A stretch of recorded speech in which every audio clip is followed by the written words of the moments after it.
অনেকদিন ধরেই লক্ষ্য করতেছিলাম বাইকের ব্রেক পারফরমেন্স খুব একটা ভালো পাচ্ছি না, যেহেতু বৃষ্টির দিন আর কাদাযুক্ত রাস্তায় বাইকের স্টক ব্রেক প্যাডের পারফরমেন্স তেমন একটা ভালো পাচ্ছিলাম না।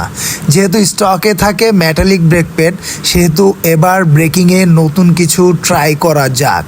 ব্রেক প্যাড নিয়ে আলোচনা করার আগে ব্রেকিংয়ের কিছু গুরুত্বপূর্ণ তথ্য শেয়ার করেই চলেন। ব্রেক প্যাড যেমন ব্রেকিংয়ের ক্ষেত্রে খুব গুরুত্বপূর্ণ, ঠিক তেমনি ব্রেকিং পারফরমেন্স ভালো রাখার জন্য সবসময় আপনার যেটা করতে হবে, প্রতি 10,000 কিলো পর পর ব্রেক অয়েল চেঞ্জ করতে হবে এবং প্রতিবার ব্রেক প্যাড চেঞ্জ করার সময় অবশ্যই আপনার ব্রেক চেম্বারগুলো পরিষ্কার করতে হবে। যেমন আপনার সামনের ক্যালিপারে পিস্টন যদি থাকে দুইটা, অবশ্যই দুইটা পিস্টনই আপনার খুলে পরিষ্কার করতে হবে, দেন ব্রেক প্যাড সেট আপ করতে হবে। আর যদি পিছনের ক্যালিপারে পিস্টন থাকে একটা, তাহলে অবশ্যই আপনার ওই একটা ক্যালিপারই খুলে পরিষ্কার করে দেন গ্রিস করে তারপর এটা সেট আপ করতে হবে।